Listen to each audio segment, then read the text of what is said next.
Hare Krishna, Hare Krishna. ഹരേ കൃഷ്ണ. ഭഗവത്ഗീത ക്ലാസ്സിലേക്ക് എല്ലാവർക്കും സ്വാഗതം. ക്ലാസ്സുകൾ നടത്തുന്നത് ISKM പോണ്ടിശ്ശേരി പ്രസിഡന്റ് ശ്രീമാൻ പ്രഹ്ലാദ ഭക്തദാസ. എല്ലാവരും വീഡിയോ ഓൺ ചെയ്താൽ നന്നായിരുന്നു. Hare Krishna. Welcome everybody. I speak Malayalam, so I am speaking English. Honorable Mataji will translate. ഹരേ കൃഷ്ണ. പ്രഹ്ലാദ് പ്രഭുവിന് മലയാളം അറിയില്ല. മലയാളത്തിലേക്ക് വിവർത്തനം ചെയ്യുന്നത് ഞാനാണ്. എൻ്റെ പേരാണ് Anandini ദേവിദാസി. Today we will be discussing Bhagavad Gita's glories for a few weeks, continuously. So, today is the introduction for Bhagavad Gita, and I will speak about what is Bhagavad Gita, what is importance, and then we will cover by chapter by chapter. Once we finish Bhagavad Gita, then we will move to Bhagavad Gita. ഇന്ന് നമ്മള് ഭഗവത്ഗീതയെ പറ്റിയിട്ടൊരു ചെറിയ എന്താണ് ഭഗവത്ഗീത എന്നുള്ളതിനെ പറ്റിയിട്ടാണ് പറയാൻ പോകുന്നത്. അതിനുശേഷം ഭാഗവതം, മറ്റ് ഭഗവത് ഗ്രന്ഥങ്ങളെ പറ്റിയിട്ട് പറയുന്നതായിരിക്കും. Because Bhagavad Gita is very important. If you look at our Sanatana Dharma, it is variegated, it is so huge. So our Sanatana Dharma has so many literatures. നമ്മുടെ സനാതന ധർമ്മത്തിന് ഒരുപാട് മഹത്തായിട്ടുള്ള ഗ്രന്ഥങ്ങളുണ്ട് സനാതന ധർമ്മത്തിൽ തന്നെ. For example, we have 4 Vedas and so many Upanishads. 4 വേദങ്ങളും ഉപനിഷത്തുകളും ഒക്കെ ഉണ്ട്. And then we have many Samhitas. ഒരുപാട് സംഹിതകളുണ്ട്. And 18 Puranas. 18 പുരാണങ്ങളുണ്ട്. So many Sapuranas. അതുപോലെ തന്നെ ഒരുപാട് ഉപപുരാണങ്ങളുണ്ട്. And we have so many suktas, prayers like Purusha Sukta, and so many suktas are there. പുരുഷ സൂക്തം പോലെയുള്ള ഒരുപാട് സൂക്തങ്ങളുണ്ട് എന്നുവെച്ചാൽ പ്രാർത്ഥനകൾ. That is why we have confusions in our dharma. അതുകൊണ്ട് തന്നെയാണ് ഈ ഗ്രന്ഥങ്ങളെല്ലാം ഉള്ളത് കൊണ്ട് തന്നെ നമുക്ക് ഒരുപാട് സംശയങ്ങളുമുണ്ട് നമ്മുടെ സനാതന ധർമ്മത്തെ പറ്റിയിട്ട്. Nobody is very clear about what is God and what is the purpose of life. അതുകൊണ്ട് തന്നെ ഈ ഒരു സംശയമുള്ളത് കൊണ്ട് തന്നെ ഒരു വ്യക്തിക്കും ദൈവം എന്താണെന്നോ നമ്മുടെ ജീവിതത്തിന്റെ ലക്ഷ്യം എന്താണെന്നോ എന്നുള്ള ഒരു വ്യക്തമായിട്ടുള്ള ഒരു ഐഡിയ ഇല്ല, വ്യക്തമായിട്ടുള്ള ഒരു സങ്കല്പം ഉണ്ടാകുന്നില്ല. Especially this is called Kaliyuga. പ്രത്യേകിച്ചും ഇത് കലിയുഗമാണ്. So we have so many Upanishads and Puranas and so many things like that. അതുപോലെ തന്നെ ഒരുപാട് ഉപനിഷത്തുകൾ. Yes, so that is why we need to have a essence of all these so that we don't have any confusions. അപ്പോ നമുക്ക് ഈ പുസ്തകങ്ങളുടെ എല്ലാം സാരം എന്താണെന്ന് മനസ്സിലാക്കണം. Especially this is called Kali Yuga. Okay, so especially this is called Kali Yuga.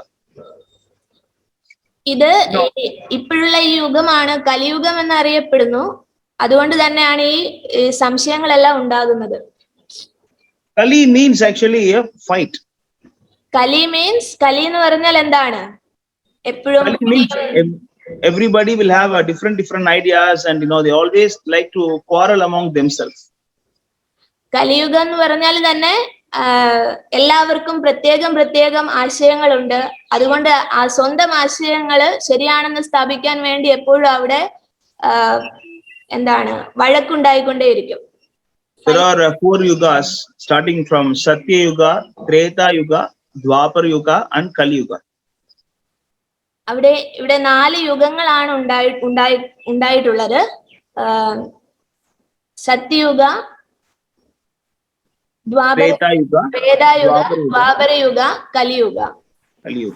So as the name goes by, Satya Yuga is the age of Satya, truthfulness. Satya Yuga എന്ന് പറഞ്ഞാല് ആ കാലം എന്ന് പറയുന്നത് സത്യത്തിന്റെ കാലമാണ്. This age was so nice that everybody in Satyuga, they used to live for 1 lakh years. ആ സത്യയുഗത്തിന്റെ ആ ഒരു പ്രത്യേകത കൊണ്ട് തന്നെ ആ യുഗത്തിൽ ജീവിച്ചിരുന്നവര് 1,00,000 വർഷം വരെ ജീവിച്ചിരുന്നു. Yeah, because when everything is nice, we can live for a long time and with good health and prosperity, it is possible. അങ്ങനെ ആ സത്യം മാത്രം പറഞ്ഞ് ജീവിക്കുന്ന ആ ഒരു യുഗത്തിന്റെ പ്രത്യേകതയാണ് നമുക്ക് എല്ലാ ഐശ്വര്യങ്ങളോടും കൂടി കുറെ അധികം കാലം നമുക്ക് ജീവിക്കാൻ സാധിക്കും. കപടതകളൊന്നുമില്ല, ദുഷ്ടത്തരങ്ങളൊന്നുമില്ല. അതാണ്. When the truthfulness is not there, then nobody can be happy. സത്യമില്ല എങ്കിൽ ഒരു മനുഷ്യർക്കും ഇവിടെ സന്തോഷമായിട്ട് ജീവിക്കാൻ സാധിക്കുകയില്ല. Just like now, every world, there is some problem going on. Every day, every second, there is some problem for everybody. ഈ ലോകത്ത് തന്നെ നമ്മൾ നോക്കുകയാണെങ്കിൽ ഏതെങ്കിലും ഒരു സ്ഥലത്ത് എന്തെങ്കിലും ഒരു വലിയ പ്രശ്നം ഉണ്ടായിക്കൊണ്ടേയിരിക്കുകയാണ്. Just like look at the Afghanistan, what happened some 3-4 days back. അഫ്ഗാനിസ്ഥാനിൽ എന്താണ് സംഭവിക്കുന്നത് 2-3 ദിവസങ്ങൾക്ക് മുമ്പ് തന്നെ നമ്മൾ ന്യൂസിലൊക്കെ വാർത്തയിലൊക്കെ കാണുന്നതാണ്. So this world is actually anityam. Anityam is actually nothing is permanent here. Anytime anything can happen. അപ്പൊ മനസ്സിലാക്കേണ്ട കാര്യം ഈ ലോകം എന്ന് പറയുന്നത് നശ്വരമാണ്, നിത്യമല്ല, അനിത്യമാണ്. Suppose like you all from your Kerala and you have your house and everything. Suppose if I take you to a different country and then give a nice facility, and then if I ask you to stay there for a long time without your family and no connection with family, will you be happy? ഇപ്പൊ നിങ്ങളെല്ലാം കേരളത്തില് സ്വന്തം കുടുംബങ്ങളിൽ ജീവിക്കുന്നു. അപ്പോ ആ കുടുംബങ്ങൾ വിട്ടിട്ട് ഇപ്പം ഇദ്ദേഹം പറയാണ് വേറൊരു സ്ഥലത്തേക്ക് പോയിട്ട് വർഷങ്ങളോളം ജീവിക്കണമെന്ന്. അപ്പൊ നിങ്ങള് സന്തോഷത്തോടെ ഇരിക്കുമോ? Not possible. No, we won't be happy. How much ever facilities you have, you will get happiness only when you are in your own place.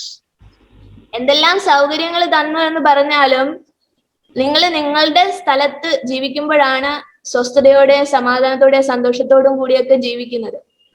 So Krishna says in Bhagavad Gita, we are all from spiritual world. We are all his part and parcel.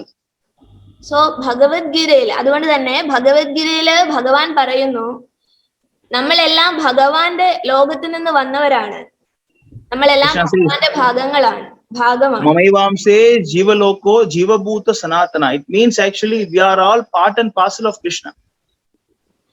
ഇത് ഭഗവത്ഗീതയിലെ ശ്ലോകമാണ്. മമൈവാംസേ ജീവലോകെ ജീവഭൂത സനാതനഃ എന്ന് പറഞ്ഞാല്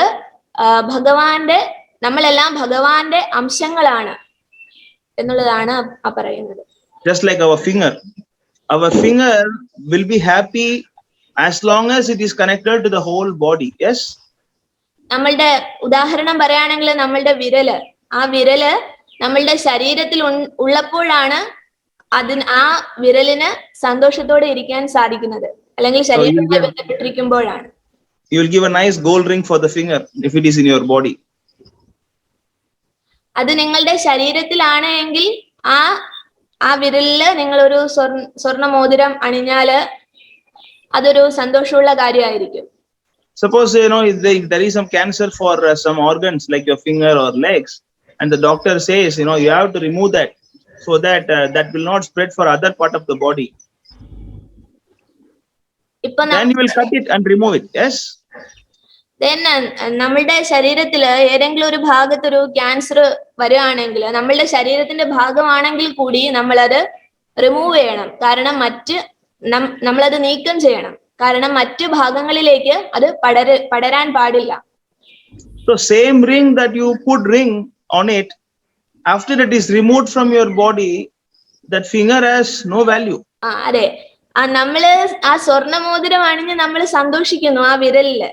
പക്ഷെ ഒരു cancer ബാധിച്ച് ആ വിരല് മുറിച്ചു കളഞ്ഞാല് ആ മുറിച്ചു കളഞ്ഞ വിരലില് ആ സ്വർണ്ണമോതിരം ഇട്ട് നമ്മൾ ആസ്വദിക്കാറില്ല.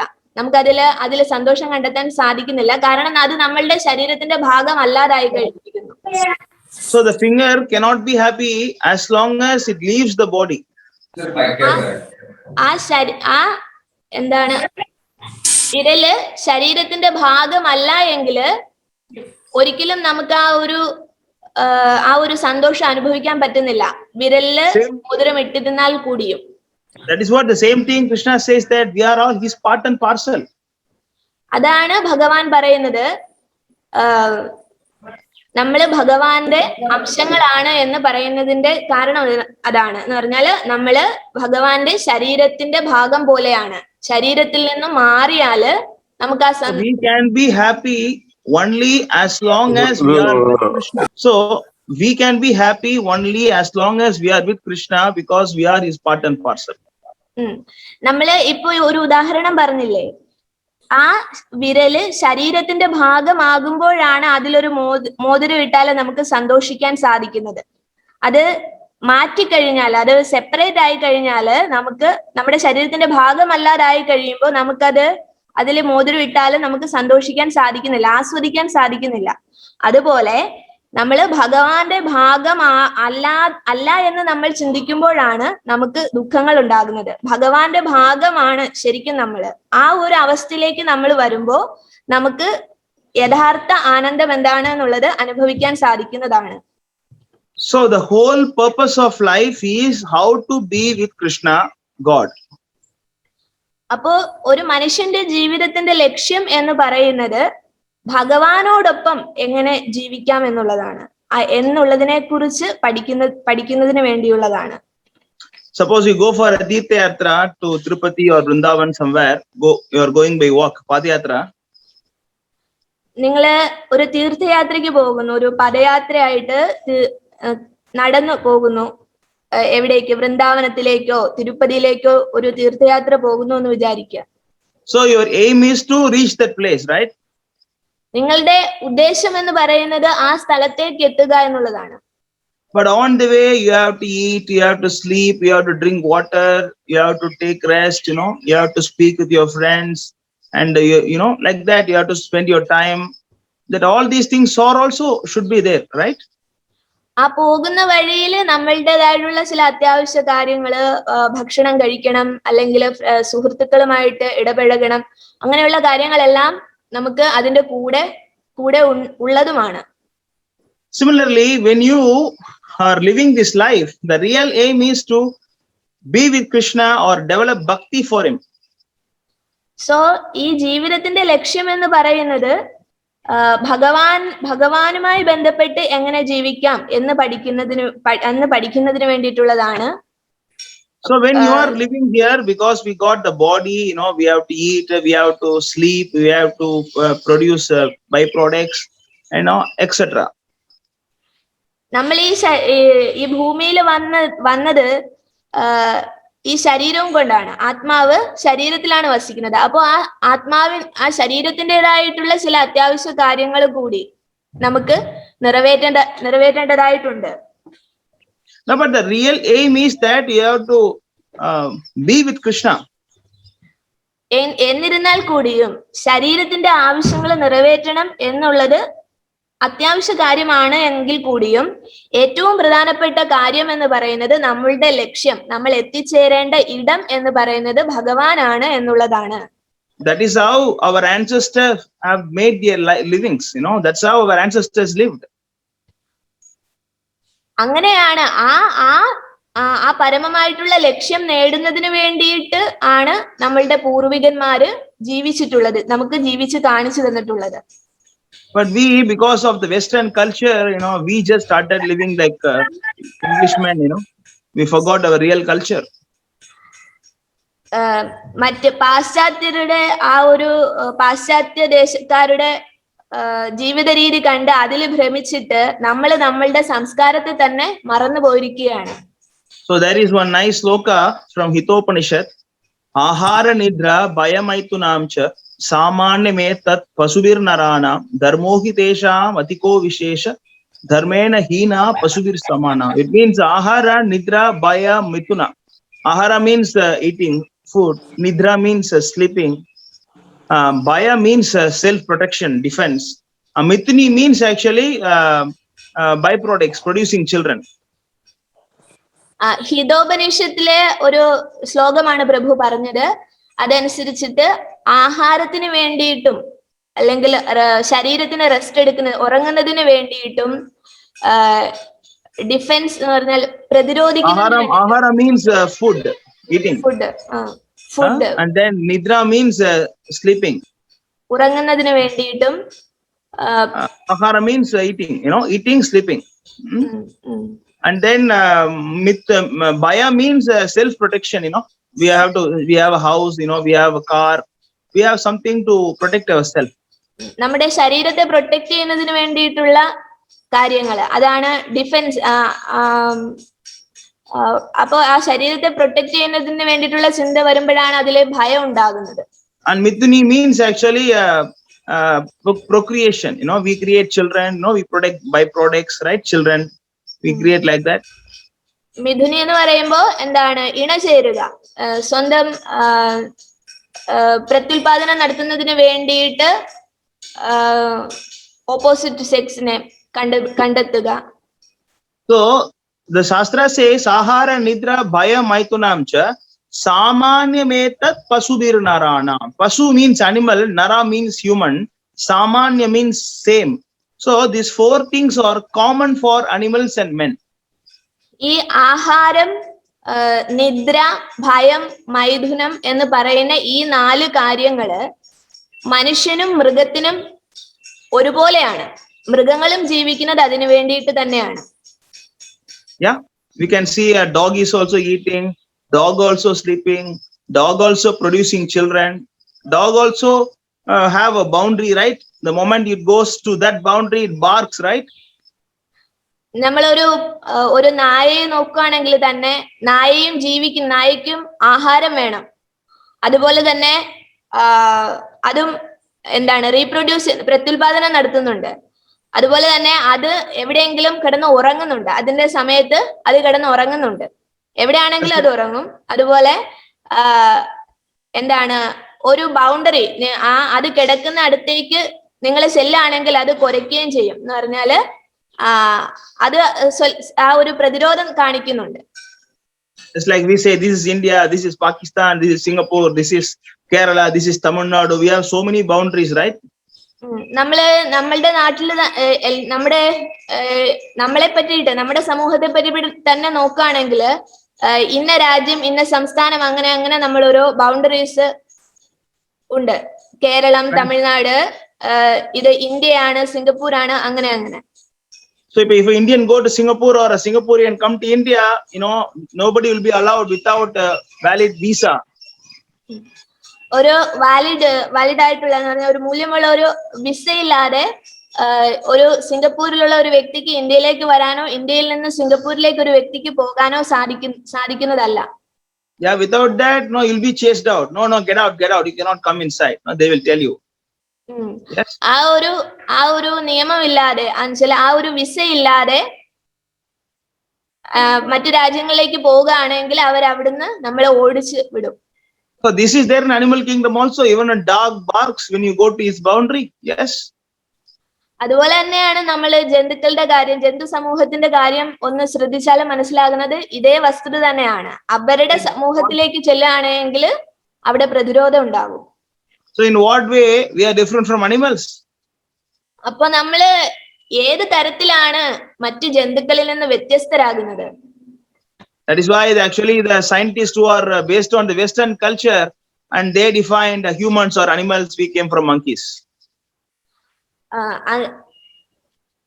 That is why the scientists who are from Western culture and they said, we are all animals. We all came from monkeys. അപ്പൊ ഈ ശാസ്ത്രകാരന്മാർ എന്താണ് ചെയ്യുന്നതെന്ന് പറഞ്ഞാല് മനുഷ്യരെല്ലാം ജന്തുക്കളെ പോലെയാണ് എന്നാണ് പറയുന്നത്. അവരാ പാശ്ചാത്യ ദേശത്തെ ആ സംസ്കാരത്തെ കണക്കിലെടുത്തുകൊണ്ട് അവര് പഠിക്കുന്നത് എല്ലാം ആ ഒരു ബേസിലാണ്, ആ ഒരു അടിസ്ഥാനത്തിലാണ്. പാശ്ചാത്യരുടെ സംസ്കാരം അടിസ്ഥാനപ്പെടുത്തിയിട്ടുള്ള പഠനമാണ് ശാസ്ത്രജ്ഞന്മാരെല്ലാം നടത്തുന്നത്. അപ്പോ അവര് ചെയ്യുന്നത് എന്താണെന്ന് വെച്ചാല് അവരുടെ ഒരു കൺക്ലൂഷനാണ്, ഒരു എന്താണ്, അവരെത്തിച്ചേർന്ന ഒരു നിഗമനമാണ് മനുഷ്യരുണ്ടായിരിക്കുന്നത് കുരങ്ങിൽ നിന്നാണ് എന്നുള്ളത്. That is because in Western culture, they just live like animals. That's why they said we are animals. അവരുടെ അടിസ്ഥാനം എന്ന് പറയുന്നത് പാശ്ചാത്യരുടെ സംസ്കാരമാണ്. അതുകൊണ്ടാണ് അവർക്ക് അങ്ങനെ ഒരു നിഗമനത്തിലേക്ക് വരുത്തേണ്ടി വന്നത്. അതാണ് അവര് നമ്മള് ജന്തുക്കളെ പോലെയാണ് എന്ന് പറയുന്നത്. But humans have some special things more than animals. പക്ഷേ മനുഷ്യർക്ക് ജന്തുക്കൾക്ക് ഉപരിയായിട്ട് ചില കാര്യങ്ങളുണ്ട്, ചില പ്രത്യേക കാര്യങ്ങളുണ്ട്. The slokas continues after saying it is common for animals and humans. It is continues that dharmohi tesham atiko vishesha. അതിനുശേഷം ഈ ആഹാരം, നിദ്ര, ഭയം, മൈഥുനം എന്ന് പറഞ്ഞ ആ ശ്ലോകത്തിന് ശേഷം ആ ശ്ലോകം തുടരുന്നത് ഇങ്ങനെയാണ്. ഒന്നുകൂടി പറയാം. Dharmohi tesham atiko vishesha means that dharma is a special quality that is available in humans than animals. മറ്റ് ജന്തുക്കളിൽ നിന്നും മനുഷ്യനുള്ള പ്രത്യേകത എന്ന് പറയുന്നത് ഈ 4 കാര്യങ്ങൾക്ക് ഉപരിയായിട്ട് മനുഷ്യനെ ജന്തുവിൽ നിന്നും വ്യത്യസ്തമാക്കുന്നത് ധർമ്മം എന്ന് പറയുന്ന കാര്യമാണ്. Then the last line goes that dharmena hina pasubir samana. It means if you don't follow dharma, you are animal. അപ്പോ മനുഷ്യൻ എങ്ങനെയാണ് ജന്തുവിന് തുല്യമാകുന്നത്? ധർമ്മത്തെ, ആ പ്രത്യേക വസ്തുത മനുഷ്യനിൽ നിന്നും നഷ്ടപ്പെടുമ്പോൾ മനുഷ്യനും മൃഗവും തുല്യരാണ്. മനുഷ്യൻ ജന്തുവിന് തുല്യനാകുന്നത് ധർമ്മം നഷ്ടപ്പെടുമ്പോഴാണ്. So Bhagavatam says that Vasudeve paro dharmam. Bhagavatam explains that attaining Vasudeva is actually real dharma of human being. Bhagavatam ഇങ്ങനെ പറയുന്നു, എന്താണ് മനുഷ്യ ജന്മത്തിന്റെ ധർമ്മം എന്ന് പറയുന്നത് എന്താണ് എന്ന് ഭാഗവതം പറയുന്നു. അത് ഭഗവാന്റെ പരോധർമ്മം, ഭഗവാന്റെ അടുത്തേക്ക് പോകുന്നതാണ്. ഭഗവാന്റെ correct. That's what it mentioned, that Vasudeve paro dharmam. Para means the topmost dharma. The topmost dharma is to attain Vasudeva. Who is Vasudeva? The son of Vasudeva, who is Krishna. പരമമായിട്ടുള്ള ധർമ്മം എന്ന് പറയുന്നത് വാസുദേവന്റെ അടുത്തേക്ക് മടങ്ങുക എന്നുള്ളതാണ്. വാസുദേവൻ ആരാണ്? വസുദേവരുടെ പുത്രനായിട്ടുള്ള ഭഗവാൻ കൃഷ്ണനാണ് Vasudevan. Same thing Krishna is explaining in Bhagavad Gita, that bahunam janmanam ante jnanavan mam prapadyate vasudeve sarvam iti samhatma sudarlabha. It means bahunam janmanam. Bahu means many, janma means birth. After many birth, bahunam janmanam ante means end. After the end of many lives, bahunam janmanam ante jnanavan, the one who is real intelligent, mam prapadyante, he surrenders to me. Krishna says that after many life and death, one person surrendered to me. And who is that? Intelligent man. The intelligent man surrendered to me, Krishna says. ഭഗവാൻ പറയുന്നു, ഭഗവത്ഗീതയില് ഭഗവാൻ പറയുന്നു, ആ ശ്ലോകമാണ് അദ്ദേഹം പറഞ്ഞത്. അർത്ഥം ഇതാണ്, അനേകം ജന്മങ്ങൾക്ക് ശേഷം എന്ന് പറഞ്ഞാൽ, അനേകം ജന്മങ്ങൾ എന്ന് പറഞ്ഞാൽ എന്താണ്? മറ്റു ജന്തു ശരീരങ്ങളിലും ആ ആത്മാവ് വസിച്ചിട്ടുണ്ട്. അങ്ങനെയുള്ള അനേകം ജന്മങ്ങൾക്ക് ശേഷം മനുഷ്യ ശരീരം ലഭിക്കുകയും ഭഗവാനെ മനസ്സിലാക്കാനുള്ള ബുദ്ധി ലഭിക്കുകയും ചെയ്തിട്ടുള്ള ഒരാത്മാവ് ഭഗവാന് മുന്നില് ശരണാഗതി പ്രാപിക്കുന്നു. ഭഗവാനാണ് എന്റെ ലക്ഷ്യം എന്ന് തിരിച്ചറിഞ്ഞ് ഭഗവാന് വേണ്ടി എല്ലാം സമർപ്പിക്കുന്നു. അങ്ങനെയുള്ള ആത്മാവ് വളരെ ദുർലഭമാണ്, വളരെ അപൂർവമാണ്. And he continues that Vasudeve sarvam iti. I mean, the intelligent man, how they surrenders to Bhagavan, after going through so many things, he finally understands that, oh, that Vasudeva is Bhagavan. That when he comes to the conclusion that Bahunam Janmanam Ante, after taking so many lives and death, he comes to the conclusion, oh, that Vasudeva is Bhagavan, right? കോടിക്കണക്കിന് ജന്മങ്ങളിലെ അനുഭവങ്ങളുടെ വെളിച്ചത്തിലാണ്, അനുഭവങ്ങളിലൂടെയാണ് ആ ആത്മാവ് വാസുദേവനാണ് എല്ലാം എന്ന ആ ഒരു ജ്ഞാനത്തിലേക്ക് എത്തുന്നതും ഭഗവാനാണ് ലക്ഷ്യം എന്നുള്ള സത്യം മനസ്സിലാക്കുന്നതും അത്രയും ജന്മങ്ങൾക്ക് ശേഷമാണ്. And not only that, Krishna says that Vasudeva sarvam iti sam mahatma. The one who thinks like that is not a normal person. He is Mahatma, means the great soul. Mahatma, Krishna says. ഭഗവാനാണ് എന്റെ ലക്ഷ്യം എന്ന് മനസ്സിലാക്കുന്ന ആ ആത്മാവ് ഒരു സാധാരണ വ്യക്തിയല്ല. ആ ആത്മാവ് വസിക്കുന്ന ശരീരം അല്ലെങ്കിൽ ആ ഒരു മനുഷ്യൻ എന്ന് പറയുന്നത് ഒരു സാധാരണ വ്യക്തിയല്ല. അദ്ദേഹമാണ് ശരിയായിട്ടുള്ള മഹാത്മാവ് എന്ന് പറഞ്ഞാൽ ജീവിതത്തിന്റെ ലക്ഷ്യം അദ്ദേഹം മനസ്സിലാക്കി കഴിഞ്ഞിരിക്കുന്നു. So Duratma and Mahatma, it is different, two opposite things. ദുരാത്മാവെന്നും മഹാത്മാവെന്നും പറയുന്നതിന് വ്യത്യാസമുണ്ട്. Those who live only for their body, their family, their country, only that is the life, that is the aim of their life, they are actually called as Duratma. ദുരാത്മാവ് എന്ന് വിളിക്കുന്നത് തന്റെ ശരീരത്തിന്റെ സുഖങ്ങൾക്ക് വേണ്ടി ജീവിക്കുക, അല്ലെങ്കിൽ തന്റെ കുടുംബത്തിന് വേണ്ടി ജീവിക്കുക, അല്ലെങ്കിൽ തന്റെ രാജ്യത്തിന് വേണ്ടി ജീവിക്കുക, അങ്ങനെയൊക്കെ ചിന്തിച്ച് സ്വന്തം ജീവിതത്തിന്റെ, മനുഷ്യനായിട്ട് ജനിച്ചതിന്റെ ലക്ഷ്യം മറന്നു പോകുന്ന, വാസുദേവനാണ് തന്റെ ലക്ഷ്യം, യഥാർത്ഥ ലക്ഷ്യം, തന്റെ യഥാർത്ഥ ധർമ്മം എന്ന് മറന്നു പോകുന്ന ആ ആത്മാവിനെ ദുരാത്മാവെന്നും, വാസുദേവനാണ് തന്റെ ലക്ഷ്യം എന്ന് തിരിച്ചറിയുന്ന ആത്മാവിനെ മഹാത്മാവെന്നും വിളിക്കുന്നു. For example, in your Kerala, you have so many natural beauties like nice rivers and beautiful mountains. Yes. കേരളത്തിലെ ഒരുപാട് പ്രകൃതി മനോഹരമായിട്ടുള്ള സ്ഥലങ്ങളുണ്ട്. നല്ല പുഴകളും നല്ല പച്ചപ്പാർന്ന മലകളും ഒക്കെ ഉണ്ട്. So you can always go with your friends and family, and then you can spend some time there, enjoy that scene and take photos. You can even pluck that fruits and eat. Yes. അപ്പൊ അത്രയും നല്ല സ്ഥലങ്ങളും സൗകര്യങ്ങളൊക്കെ ഉള്ളത് കൊണ്ട് തന്നെ നമ്മളുടെ കുടുംബത്തോടൊപ്പം നമ്മൾ അവിടെയൊക്കെ പോയി ചിലവഴിക്കാൻ ഇഷ്ടപ്പെടാറുണ്ട്. But if you think that belongs to me, then the problem starts. അപ്പൊ നമ്മൾ അതൊക്കെ ആസ്വദിക്കുന്നില്ലേ, ആ പ്രകൃതി സൗന്ദര്യമൊക്കെ ആസ്വദിക്കുന്നില്ലേ, അപ്പൊ അതൊക്കെ എന്റേതാണ് എന്ന് ചിന്തിക്കുമ്പോഴാണ് നമുക്ക് പ്രശ്നങ്ങൾ ഉണ്ടാകാൻ തുടങ്ങുന്നത്. So you will say that this Western God is mine, and your neighbor will say it belongs to me. Then you fight. അപ്പോ നമ്മുടെ ആ ഒരു വെസ്റ്റേൺ ഗാട്ട്, പശ്ചിമഘട്ടം ഞങ്ങളുടേതാണ് എന്ന് പറയുമ്പോഴാണ് അവിടെ എന്താണ് ഫൈറ്റ് ഉണ്ടാകുന്നത്, അല്ലെങ്കിൽ വഴക്കുണ്ടാകുന്നത്. So you and your friend will fight. The Western God belong to me, and then you will fight until you bleed. But the Kerala police will come and arrest both of you and say it belongs to the government. Yes.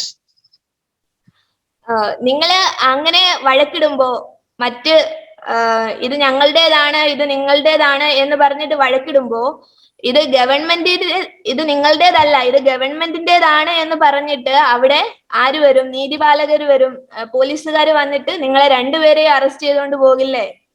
Yes, even though it sounds like very funny to us, but that's what we are doing. We are, instead of just enjoying the world that belongs to God, we start thinking that this belongs to me, that belongs to me. We start thinking like that. ശരിക്കും ഇതൊരു ചെറിയ ഉദാഹരണമാണ് പറഞ്ഞത്, ഒരു തമാശ രൂപത്തിലുള്ള ഒരു ഉദാഹരണമാണ് പറഞ്ഞത്. ഇത് പറഞ്ഞതെന്ന് പറഞ്ഞാല് നമ്മൾ ഈ ലോകത്തിലെ സകല കാര്യങ്ങളും നമ്മളുടെ ഇന്ദ്രിയ സംതൃപ്തിക്ക് വേണ്ടിയിട്ട് എന്റേതാണ് എന്ന് പറഞ്ഞിട്ട് ഉപയോഗിക്കുകയും ഇതെല്ലാം ഭഗവാന്റേതാണ് എന്നുള്ള വസ്തുത മറന്നു പോവുകയും ചെയ്യുന്നു. So that's what actually, one person say this land belong to me. And after that he died after some time. Then that land said, you belong to me. It means they put him inside that land and covered him. Yes. They bury him inside that land. So he said this land belong to me, and finally the land said you belong to me. Because our body is mostly of earth. So after we die, they put us inside the earth. So we belong to earth, or earth belong to us. That we have to understand. നമ്മൾ മനസ്സിലാക്കേണ്ട കാര്യം എന്ന് പറഞ്ഞാല്, ഇപ്പോ ഒരു ഭൂമി എന്റേതാണ് എന്ന് പറഞ്ഞ് അഹങ്കരിക്കുന്ന ഒരു വ്യക്തിക്ക് മരണശേഷം ആ ഭൂമിക്ക് അടിയിലേക്ക് പോകേണ്ടി വരുന്നു. ആ ഭൂമി അയാൾക്ക് മേൽ അധീശത്വം സ്ഥാപിക്കുന്നു എന്ന് പറഞ്ഞാല് അദ്ദേഹം ഭൂമിയുടേതാകുന്ന അവസ്ഥ ഉണ്ടാകുന്നു. But our ancestors did not make their living like that. They just actually lived with nature, and then they just made their goal of understanding God. That's how our ancestors lived. പക്ഷെ നമ്മളുടെ പൂർവികരെ അങ്ങനെ ആയിരുന്നില്ല ജീവിച്ചത്. അവരിവിടെ ജീവിക്കുന്നുണ്ട് എങ്കിൽ കൂടിയും ഇതൊന്നും എന്റേതല്ല എന്നുള്ള ആ ഒരു ബോധം അവർക്കുണ്ടായിരുന്നു. ജീവിതത്തിന്റെ യഥാർത്ഥമായിട്ടുള്ള ലക്ഷ്യം എന്തെന്ന് അവർക്കറിയാമായിരുന്നു. ആ ലക്ഷ്യം സാധിക്കുന്നതിന് വേണ്ടിയിട്ട് കിട്ടിയിട്ടുള്ളതിനെല്ലാം അവരുടെ സാഹചര്യങ്ങളെല്ലാം ഉപയോഗിച്ചു എന്ന് മാത്രമേ ഉള്ളൂ. അവയൊന്നും തന്റേത് എന്ന് അഹങ്കരിക്കുകയോ തന്റേത് ആണ് എന്നുള്ള ഒരു വിചാരം കൊണ്ട് ജീവിക്കുകയോ ചെയ്തിട്ടില്ല.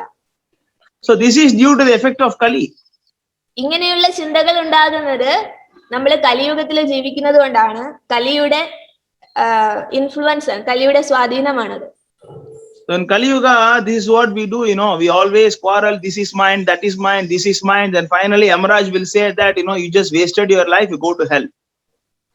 അവസാനം നമ്മൾ ഈ ജീവിതകാലം മുഴുവൻ ഇങ്ങനെ എന്റേതാണ് അത് നിന്റേതാണ് എന്നുള്ള രീതിയിലുള്ള പ്രശ്നങ്ങൾ ഉണ്ടായിക്കൊണ്ടേയിരിക്കും. നമ്മളുടെ ജീവിതകാലം മുഴുവൻ നമ്മള് വെറുതെ കളയും. നമ്മുടെ യഥാർത്ഥ ധർമ്മത്തെ പറ്റിയിട്ട് നമ്മൾ മറന്നുപോകും. ആ സമയം യമരാജൻ വന്നിട്ട് നിങ്ങൾ നിങ്ങളുടെ ജീവിതം, മനുഷ്യനായിട്ട് ജനിച്ച ലക്ഷ്യം നിങ്ങൾ നേടാൻ പ്രാപ്തനല്ല, നിങ്ങളെ ഞാൻ കൊണ്ടുപോകാന്ന് പറഞ്ഞിട്ട് നമ്മളെ കൂട്ടിക്കൊണ്ടുപോകും. എങ്ങനെയാണ്? നമ്മുടെ കർമ്മഫലങ്ങളുടെ കണക്കെടുത്തിട്ട് അടുത്ത ശരീരത്തിലോട്ട് വിടുന്നതിന് വേണ്ടിയിട്ട്.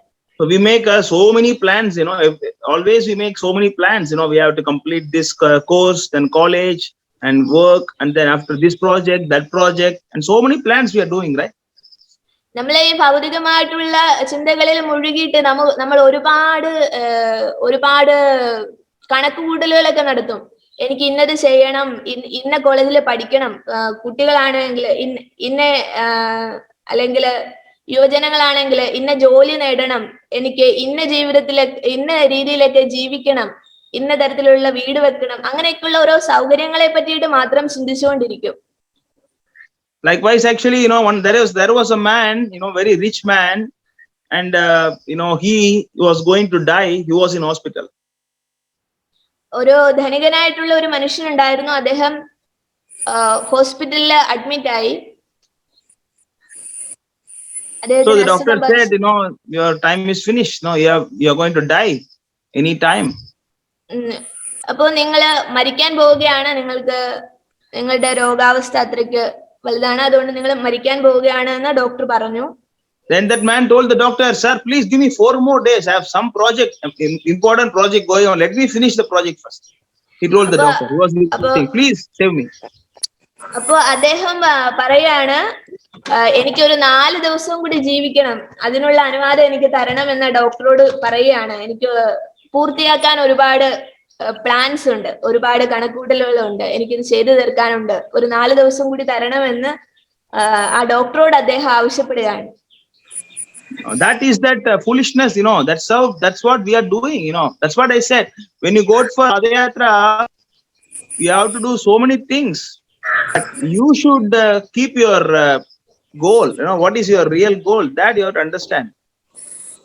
അപ്പോ നമ്മളൊരു തീർത്ഥയാത്രയ്ക്ക് പോകുമ്പോ നമ്മളുടെ ലക്ഷ്യസ്ഥാനത്തെ നമ്മൾ മറന്നു പോകരുത്. ആ ഒരു തീർത്ഥയാത്ര പോലെയാണ് നമ്മളുടെ ജീവിതം.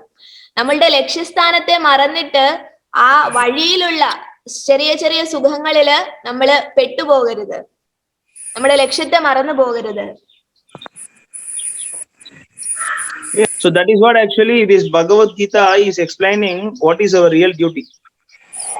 അപ്പോ ഭഗവത്ഗീത മൊത്തത്തില്, ഭഗവത്ഗീതയുടെ സാരം എന്ന് പറയുന്നത്, ഭഗവത്ഗീത നമ്മളെ ഓർമ്മപ്പെടുത്തുന്നത് എന്താണ് ഒരു ആത്മാവിന്റെ ശരിയായിട്ടുള്ള ധർമ്മം എന്നുള്ളതാണ്. So that is why, as I said, there are so many Shastras and Puranas, but Bhagavad Gita is the essence of that. അതുകൊണ്ട് തന്നെ ശാസ്ത്രങ്ങളിൽ പറയുന്നു, ഇവിടെ ഒരുപാട് പുരാണങ്ങളും ഉപനിഷത്തുകളും വേദങ്ങളും എല്ലാം ഉണ്ട് എങ്കിൽ പോലും ഭഗവത്ഗീത എന്ന് പറയുന്നത് എല്ലാത്തിന്റെയും സാരമാണ്, സാരാംശത്തെ ഉൾക്കൊള്ളുന്നതാണ് ഭഗവത്ഗീത എന്ന് പറയുന്നു. So that is what actually understand that we will be discussing that Bhagavad Gita from next week onwards continuously. Okay, ഇതാണ് നമ്മളുടെ ഈ ഒരു ക്ലാസ്സിൽ നമ്മൾ ഇതാണ് മനസ്സിലാക്കേണ്ടത്. ഭഗവത്ഗീത എന്ന് പറയുന്നത് എല്ലാ വേദഗ്രന്ഥങ്ങളുടെയും എല്ലാ ഉപനിഷത്തുകളുടെയും പുരാണങ്ങളുടെയും എല്ലാം സാരാംശം ഉൾക്കൊള്ളുന്നതാണ് ഭഗവത്ഗീത. ഇനി ഭഗവത്ഗീത ക്ലാസ്സുകൾ അടുത്ത ക്ലാസ് മുതൽ തുടങ്ങുന്നതാണ്. So Bhagavad Gita is actually, as Mataji, is this essence of all the Vedas and Puranas that explain what is our real dharma. അപ്പോ ഭഗവത്ഗീത എന്ന് പറയുന്നത് എന്താണെന്നാണ് പറഞ്ഞത്. എല്ലാ പുരാണങ്ങളുടെയും ഉപനിഷത്തുകളുടെയും വേദങ്ങളുടെയും എല്ലാം സാരമാണ് എന്നുള്ളതാണ് നമ്മൾ ഈ ക്ലാസ്സിലൂടെ മനസ്സിലാക്കേണ്ടത്. So let us stop today's session with this. And so I basically gave introduction about why we should understand Bhagavad Gita. And we will be next week onwards, we'll discuss more about Bhagavad Gita. അപ്പൊ ഇന്ന് class ഇവിടെ അവസാനിക്കുകയാണ്. ഇന്നത്തെ ക്ലാസ്സിന്റെ സമയം കഴിഞ്ഞിരിക്കുകയാണ്. ഇന്ന് നമ്മൾ പറഞ്ഞത് ഭഗവത്ഗീത എന്താണ്, ഭഗവത്ഗീത പഠിക്കുന്നത് കൊണ്ട് എന്താണ് ഉദ്ദേശിക്കുന്നത്, ഭഗവത്ഗീതയുടെ പഠിക്കുന്നതിന്റെ ലക്ഷ്യം എന്താണ്, അല്ലെങ്കിൽ ഭഗവത്ഗീത എന്താണ് എന്നുള്ളതാണ് പറഞ്ഞത്. അടുത്ത ക്ലാസ്സിൽ മുതൽ ഭഗവത്ഗീത പഠനം തുടങ്ങുകയാണ്. So anybody has any doubts or questions, you can ask now based on today's class.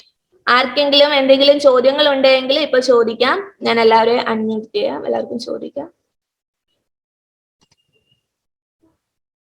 So you can unmute yourself, like you can speak now. If you have no questions, you can also give a feedback, like what is the, you have faced any problem in this network issue or something like that, you can let us know, or so that actually we can make it properly next week. Anybody have any questions or feedback? എല്ലാവരും എന്തെങ്കിലും ഒരു feedback, എന്താണ് അഭിപ്രായം എന്നുള്ളത് പറയാമോ ഈ ക്ലാസ്സിനെ പറ്റിയിട്ട്? അല്ലെങ്കിൽ എന്തെങ്കിലും സംശയങ്ങൾ ഉണ്ടെങ്കിൽ ചോദിക്കാം. നിങ്ങൾക്ക് സ്വയം അൺമ്യൂട്ട് ചെയ്തിട്ട് ചോദിക്കാം. ഹരേ കൃഷ്ണ. ഹരേ കൃഷ്ണ, പറയൂ. സ്വാമിജി ഒരു കാര്യം സംസാരിച്ചു. ഭഗവാൻ പറഞ്ഞിട്ടുള്ളത് ധർമ്മത്തെ കുറിച്ച് പറഞ്ഞിട്ടുള്ള ഒരു ശ്ലോകം വിവരിക്കുകയുണ്ടായി. ആ ശ്ലോകം ഞാൻ ഓർമ്മയിൽ നിന്നിട്ടില്ല. ഈ ധർമ്മം എന്ന് പറഞ്ഞ് ഉദ്ദേശിച്ചേക്കുന്നത് നമ്മളുടെ സനാതന ധർമ്മമാണോ അതോ മറ്റെന്തെങ്കിലും ആണോ? സനാതന ധർമ്മം എന്നുള്ളതാണ് ഉദ്ദേശിച്ചത്. Prabhu, I will ask Prabhu, what is you mean by dharma? Is it Sanatana Dharma? Can you explain? Dharma is Sanatana Dharma. We'll be discussing more about it next week class, because today I just give a basic introduction, because this itself is actually, we can speak for about 30 minutes. So about we'll be discussing what is Bhagavad Gita, what is Dharma, and what is our real Dharma. All those things will be covered in next week class. അടുത്ത class അതൊരു വലിയ subject ആണ്. ധർമ്മം എന്ന് പറയുന്നത് തന്നെ വലിയൊരു വിഷയമാണ്. അത് നമുക്ക് അടുത്ത ക്ലാസ്സിൽ കവർ ചെയ്യാനുള്ളതാണ്. ഇപ്പൊ ഒരു ചെറിയ രീതിയിൽ നമുക്കത് സംസാരിച്ച് തീർക്കാൻ പറ്റുന്നതല്ല. അടുത്ത ക്ലാസ് അതിനെ പറ്റിയിട്ടുള്ളതാണ്. അടുത്ത ക്ലാസ്സിൽ ജോയിൻ ചെയ്യാം. ഓക്കെ, ശരി. Hare Krishna. So hope you all enjoyed that. Okay. Thank you very much. So We will see next week. Thank you so much. Jai Shri Prabhupada. Hare Krishna. ഹരേ കൃഷ്ണ. എല്ലാവർക്കും നന്ദി. Hare Krishna Prabhu. Thank you very much.